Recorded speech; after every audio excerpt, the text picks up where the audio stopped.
Hey friends, welcome to Nina's Notes 153. Are you wasting your dopamine budget before breakfast? Before I get into it, I'm up in Porto this week for the Nexi Longevity Congress on October 8th and 9th. If you're there, drop it in the comments, reply to an email. I'd love to meet up and get to know you. Otherwise, if you want to follow updates on what I've learned at the conference, follow me on LinkedIn. I'll put my profile in the show notes. So now on to this week's note. Are you wasting your dopamine budget before breakfast? What does your morning routine look like? Here's what mine looks like on an ideal day. I'll wake up by my Philips Hue lights turning on because I hate alarms and sounds. And I walk past my phone, which is charging in the kitchen. I'll make a tea and a light breakfast. Then I'll journal in the living room in a beam of sunlight that hits my dining room table. If I had a cat, she would probably sit in this exact same spot. Then I'll do a 10 to 20-minute meditation, walk 15 minutes to the gym without my sunglasses on so that I can get sunlight on my face and correct my circadian rhythm. I'll do a 45-minute workout. It'll either be boot camp, bar, yoga, or cycling. And then I walk 15 minutes home, shower, eat a small second breakfast, and start my day. Here's what my morning looked like yesterday. I woke up to my Philips Hue lights turning on, and I immediately turned them off. I slept another 90 minutes. Then I walked past my phone charging in the kitchen and immediately picked it up. I checked Instagram, I made tea. I scrolled through Instagram waiting for the tea to be made. And then I scrolled and I scrolled and I scrolled and I scrolled. And then I went to journal. I picked up my phone. I scrolled some more. I journaled a little bit more. I forgot my water bottle in the bedroom. So I went up to get it, which in doing that, I walked past my clothes drying on the clothes drying rack. So I said, I'll fold the clothes. As I'm folding the clothes, I think, I forgot to meditate. Then I pick up my phone to choose a meditation. I get distracted because I open Instagram and I'm scrolling. I finally decide on the meditation. I do 15 minutes of meditation. I eat my breakfast and I start my day. Which morning do you think had more good or expensive dopamine? Morning one, obviously, with all that natural light, journaling, meditation, walking, exercise, and good food. In contrast, yesterday, morning two, I was flooding my brain with bad or cheap dopamine, basically from the moment I woke up. This set me up to be distractible through the entire day. If I start scrolling, I'm less engaged in work throughout the day. I'm more prone to reaching for my phone in a moment of boredom and spending the day more addicted to scrolling social media. Certain behaviors, like scrolling social media, can dysregulate our reward system over time because we're giving ourselves effortless dopamine. Our brains start to expect high rewards for minimal efforts. This makes making expensive dopamine reward activities like work, exercise, and meaningful conversations less satisfying by comparison. This is why you may find yourself scrolling through social media while you're sitting next to your best friend or your partner instead of engaging in meaningful conversation. The main culprits for cheap dopamine are scrolling social media or doom scrolling. More on this later in the episode. Checking notifications immediately. Each notification gives us a little hit of dopamine. Starting your day this way trains your brain to be reactive rather than intentional, and you're letting external stimuli control your neurochemistry from the moment you wake up. Pro tip: turn your phone to do not disturb when you're sleeping and have it automatically turn off at an hour when you're ready to see those notifications. For me, my do not disturb turns off at 8 a.m. and I don't see any notifications pop up before that. It's pure bliss. Number 3, eating a sugary breakfast or drinking caffeine without food is another cheap dopamine source. A sugary breakfast can cause a blood sugar spike, and that triggers a dopamine release. Then it's followed with a crash. This creates a pattern of seeking more quick hits throughout the day. I'm so guilty of this. Last Saturday, I woke up, I went to a cafe, and I got a giant slice of carrot cake on an empty stomach. Oh my God, it was delicious. But the rest of the day, I was craving sugary treats. It just wouldn't stop. The number 4 cheap dopamine source is hitting snooze repeatedly. Each time you hit snooze, you get a mini reward, 5 more minutes of sleep. But you're fragmenting your sleep architecture, and you're starting your day with a pattern of giving in to immediate gratification over your long-term goals. Not to mention, you're probably driving your partner crazy with your 15 morning alarms. Number 5, porn or sexual content consumption. Porn is particularly potent for dopamine dysregulation because it combines novelty, endless new content, sexual arousal, evolutionarily a powerful reward, and zero effort. Having this as a morning habit is especially problematic because you're essentially spending your morning dopamine budget before engaging with real-world challenges and relationships. This makes everything else feel less rewarding by comparison. Lastly, one of the worst cheap dopamine offenders is the morning cigarette. Nicotine directly stimulates nicotinic acetylcholine receptors, which trigger a cascade that releases dopamine in your brain's reward center. It's a fast, direct hit that reaches your brain within 10 seconds of inhaling. The mornings are particularly problematic for a cigarette because after sleeping, your nicotine levels are zero and your receptors are hypersensitive.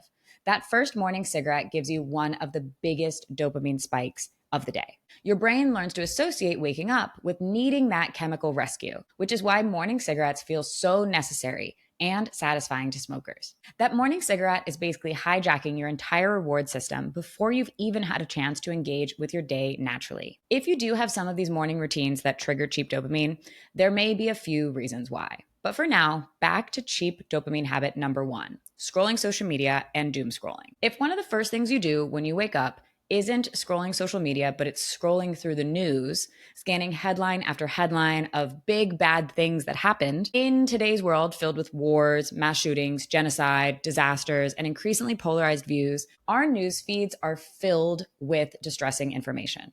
And if you're constantly refreshing and finding yourself pulled into the horrors, you're doing something called doom scrolling. Doom scrolling was listed as the Oxford English Dictionary's word of the year in 2020, when the word became popular during the pandemic, when many of us refreshed our feeds to see the growing number of cases and deaths daily. We are all very susceptible to doom scrolling. The amygdala in our brain is in charge of our self-preservation and drives our fight or flight response. When we doom scroll, we're essentially scanning for danger. And then stress further fuels our need to doom scroll. The more we doom scroll, the more we feel the need to stay hypervigilant and therefore doom scroll some more. Women and people with a history of trauma are especially vulnerable. Women are hit harder by doom scrolling because most violent media is about hurting women and children. People with ADHD are easily hooked by scrolling. The ADHD brain interacts with digital content in unique ways, and social media is designed to keep us endlessly scrolling.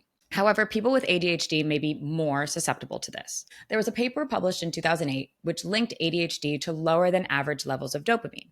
The internet provides an endless supply of dopamine. So even if scrolling isn't truly satisfying, the ADHD brain still craves the next dopamine hit from the next scroll. This can even apply when the content is negative. While ADHD is often associated with distraction, hyper-focus on engaging content, especially negative news, is common. Anxiety-provoking content can create a paradoxical pull to the ADHD brain. It feels urgent and important, even when it's distressing. What can we do to break these bad morning habits? First off, go cold turkey on the cheap dopamine for 2 to 4 weeks. This sounds brutal, but it's necessary to let those dopamine receptors upregulate. They need to increase in number and sensitivity. During this time, everything's going to feel pretty bland and boring, but that's normal. You're recalibrating your baseline. To help you go cold turkey on cheap dopamine, you need to create friction for the bad habits. Put your phone in another room at night to charge, not by your bed. Use app blockers or delete social media apps. Remove triggers from your environment. Throw away the cigarettes, put them out of sight. The key is recognizing that your prefrontal cortex, your decision-making area of the brain, is weakest in the morning. So don't rely on willpower alone. Rely on barriers that you've set up the night before. Rebalancing cheap morning dopamine with expensive morning dopamine. Pro tip, don't just remove the dopamine sources. Replace them with better ones. Your brain will fight you if you just create a deficit. So your brain needs something rewarding in the morning. Try these 6 expensive dopamine morning habits. Number 1, the cold shower. Cold causes a massive dopamine increase, up to 250% above your baseline, and it lasts for hours. Plus, it wakes up your prefrontal cortex. Exercise, even just for 10 minutes. Exercise boosts dopamine, endorphins, and BDNF, a brain growth factor. Get sunlight exposure. Sun will set your circadian rhythm, and this regulates your cortisol awakening response and boosts your dopamine production throughout the day. Eat a protein-rich breakfast. Tyrosine, a key amino acid in protein, is a precursor to dopamine. Delay gratification. Wait at least 60 to 90 minutes after waking up before checking your phone or engaging with stimulating content. This allows your cortisol awakening response to complete naturally. Waiting 60 to 90 minutes also allows your prefrontal cortex to come fully online. If you wait to check your phone, you'll have better impulse control through the whole day. This is because you don't immediately give in and spike your dopamine when you wake up. Lastly, leverage habit stacking. Attach new habits to existing old ones. Wake up, have a glass of water, get some sun exposure, and then get some exercise. What are other expensive dopamine habits? In one of my morning routines, I put away the laundry, thinking it was a good thing rather than scrolling. It made me wonder if cleaning or organizing triggers cheap or expensive dopamine. Cleaning is typically expensive, healthy dopamine because you're physically moving, you're making decisions, you're exerting energy. Your brain has to work for the reward. And the satisfaction comes after the sustained effort, not instantly. I've changed my environment in a tangible way by cleaning, so I get the expensive dopamine. And the dopamine comes from a genuine achievement. You also release multiple neurotransmitters. You're getting serotonin, a sense of accomplishment. You're getting endorphins from physical activity, not just dopamine in isolation. However, it can be problematic or cheap dopamine when you're using compulsive cleaning as procrastination. If you're cleaning to avoid important tasks, you're basically giving yourself easy wins instead of tackling what really matters. The dopamine hit is real, but you're avoiding the harder dopamine of deep work. Cleaning also becomes cheap dopamine if you're stuck in a perfectionism loop, endlessly reorganizing the same drawer or cleaning something that's already clean. This can become compulsive behavior when you're chasing the dopamine from completion without real productivity. Or if you're using cleaning and organizing purely as a way to regulate anxiety rather than as a productive activity. It can be then an avoidance behavior. What to expect when you're changing your morning habits. If you're ready to ditch the cheap dopamine and rebuild your mornings, here's what the journey will look like.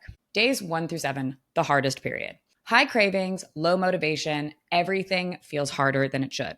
Your brain is literally throwing a tantrum. This is called an extinction burst, trying to get you back into the old behavior. Just survive this week. That's your only job. Days 7 through 21, getting easier. Still challenging, but the cravings are less intense. Your new habits are starting to feel less effortful, and you may even notice that you're less distracted in the day. Days 21 through 60, solidifying. New patterns are taking root, old habits are dying. The new routine is starting to feel natural. 60 days plus, new baseline. Your dopamine receptors have upregulated, activities that felt boring now feel satisfying, and the old habits don't call you the same way. You've literally rewired your brain. One last thing, get an accountability buddy. You don't need to do this alone. Tell someone that you're changing. A friend, a partner, an accountability buddy. The social pressure of not wanting to disappoint someone else can provide that extra motivation when your own runs low. Share your perfect morning with them. Text them when you complete it. Ask them to check in on you during the brutal first week of that habit change. Changing your morning routine isn't just about willpower. It's understanding that you're physically rewiring neural pathways in the brain. That takes time, consistency, and support. Every morning you resist scrolling and step into the sun instead, you're strengthening new neural connections and weakening old ones. It's not magic, it's neuroscience, and it works. So tomorrow morning, when your hand reaches for your phone, remember, you're not just choosing how you're going to spend the next 5 minutes. You're choosing how your brain will function the entire day instead. Put the phone back down and choose the expensive dopamine. Do you want to read more about habit change? I wrote about it in Nina's Notes 122. I'll put the link in the show notes. And this topic was a reader's suggestion by Dan. Thanks, Dan. Want to go beyond the newsletter? I mentor founders and ambitious professionals who want to build resilient minds and strong bodies using evidence-based tools for neuroscience and longevity science. If you want to learn more about my private mentorship and upcoming group sessions, check it out at ninapatrick.xyz/mentoring. The link will be in the show notes. The book of the week. This week, I read Quicksilver by Kelly Hart. I give it 4 out of 5 stars. But when I first started to read this book, I honestly thought it was going to be a 3-star book. Around 60% into the read, the tension between Fisher and Saris was agonizing. The whole push-pull, mixed signals, the whole I hate you but I'm obsessed with you dynamic felt straight up toxic. Fisher putting magic on Saris to keep her locked in his room and in bed. Okay, she was sick and needed to heal, but still, I nearly put the book down. Then everything shifted. Once they became lovers, their connection deepens in a way that really changes how you see them. So at about 75% through the book, I realized I actually liked the book. And I bumped up my rating to give it 4 stars. Of course, at this point, the book is nearly over. But by then, we're already near the climax. There's a war brewing. There's fairies fighting vampires. There's chaos everywhere. And just when things hit their peak, Saris has this wild, otherworldly encounter with the gods. And then it's over. Massive cliffhanger. I can't say more without spoilers, but let's just say the ending made me instantly ready for book 2, Brimstone, with the upcoming release date on November 18th, 2025. Check this out. Employees are complaining about work slop. Work slop is AI generated work content that masquerades as good work, but lacks the substance to meaningfully advance any given task. This is a definition by Better Up Labs and the Stanford Social Media Lab.